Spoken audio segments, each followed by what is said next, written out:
OP Rajbhar ने अखिलेश यादव को किया चैलेंज। कहा अब अखिलेश यादव कभी मुख्यमंत्री नहीं बन पाएंगे। अखिलेश यादव को सत्ता चलाने नहीं आता, इसलिए सीएम नहीं बन पाए। 2024 में सपा का खाता भी नहीं खुलेगा। इन दिनों लोकसभा चुनाव को लेकर सभी पार्टियां जहां एक तरफ तैयारियों में जुटी हुई हैं, वहीं एनडीए में शामिल होने के बाद ओपी राजभर इन दिनों यूपी की राजनीति में अखिलेश यादव को टक्कर देने के लिए जमकर हमला बोल रहे हैं। लोकसभा चुनाव से पहले ओपी राजभर अखिलेश यादव को चैलेंज करते नजर आ रहे हैं। अखिलेश यादव पर तंज कसते हुए राजभर ने कहा कि अखिलेश यादव के साथ विधानसभा चुनाव में आजमगढ़, मऊ सहित कई जनपदों में राजभर ने जीत दिलाई, लेकिन 2024 के लोकसभा चुनाव में सपा को खाता खोलना भी मुश्किल होगा। साथ ही राजभर ने मंच से कहा कि जब वे अपने राजनीतिक जीवन का पहला चुनाव जीते थे इसी धरती यानी कि जहूराबाद से, राजभर ने कहा कि उन्होंने दावा किया था कि अखिलेश यादव को 2022 के विधानसभा चुनाव के बाद सीएम बनाएंगे। राजभर ने कहा कि सीएम बनाने के लिए लड़ाई भी लड़े, लेकिन अखिलेश सीएम नहीं बन पाए तो क्या कर सकते हैं। अखिलेश को सीएम बनाने के लिए राजभर ने अपनी तरफ से पूरा जोर लगाया था।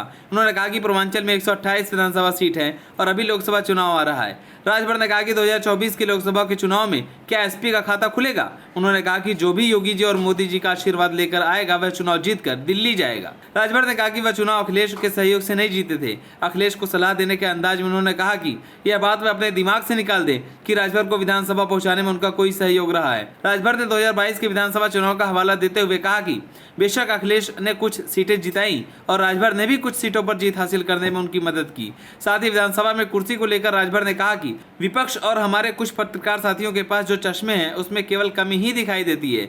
आपने सर्वदलीय बैठक की फोटो नहीं देखी, जिस कार्यक्रम में कुर्सी नहीं मिलने की बात आप कह रहे हैं उसमें केवल 4 कुर्सी लगी थी, जिसमें सीएम, विधानसभा अध्यक्ष, संसदीय कार्य मंत्री और एक कोई और बैठे थे। वहां मैं खड़ा था, संजय निषाद भी खड़े थे, आशीष पटेल खड़े थे और तमाम कैबिनेट मंत्री खड़े थे। मुझे तो खुशी है कि कम से कम उसी फोटो के बहाने पूरे देश में हमारी पहचान तो हो रही है, ये बड़ी बात है। वहीं जब मीडिया ने राजभर से पूछा कि आपको अभी तक कोई पद क्यों नहीं मिला, उस पर राजभर ने जवाब देते हुए कहा कि इस महीने के तीसरे और चौथे सप्ताह तक, या यूं कह लीजिए कि दिल्ली सदन खत्म होगा तो वहाँ विस्तार होने के बाद यूपी में मंत्रिमंडल का विस्तार होगा। साथ ही शिवपाल के एक बयान पर ओपी राजभर ने तंज कसते हुए कहा कि राजभर और डॉक्टर संजय निषाद दुकान लगा रहे हैं।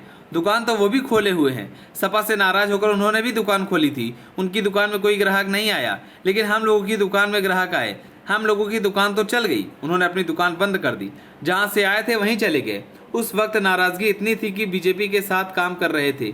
ये बात मैं नहीं, अखिलेश यादव खुद कह रहे थे कि चाचा बीजेपी के साथ हैं। जब उनको सिक्योरिटी मिली, जब उनको बंगला मिला, उन्हीं दोनों बातों पर अखिलेश का बयान आया था। हल्के वो हैं जो शरणम गच्छामी हैं, मजबूत तो वो राजभर है जो 4 साल भाजपा से दूर रहकर भी देश के प्रधानमंत्री और गृह मंत्री से मिल लिए। विपक्ष कहता है कि आप सबसे बड़े पलटू राम हैं। आप बसपा में रहे, बीजेपी में रहे, सपा में रहे और फिर बीजेपी। उस राजभर ने जवाब देते हुए कहा कि एक चीज मैं आपको बताऊं, 2 बार बहुजन समाज पार्टी से समझौता करके समाजवादी पार्टी पलट गई, कांग्रेस से समझौता करके पलट गई, राष्ट्रीय लोकदल से समझौता करके पलट गई।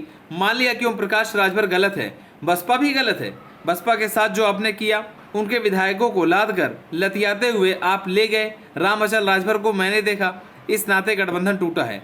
हमारे साथ क्या किया था हम जानते हैं। हम गलत हैं, मान लेते हैं, लेकिन कांग्रेस भी गलत है, बसपा भी गलत है, आरएलडी भी गलत है, यानी सब गलत है, खाली वही सही है। वो करे तो रासलीला, हम करे तो कैरेक्टर ढीला। आप सभी को क्या लगता है, ओपी राजभर के बीजेपी में शामिल होने से सपा या बीजेपी दोनों में से किस पार्टी को ज़्यादा फायदा होगा? हमें कमेंट करके ज़रूर बताएं। अगर आप नए तो हमारे चैनल को सब्सक्राइब करें।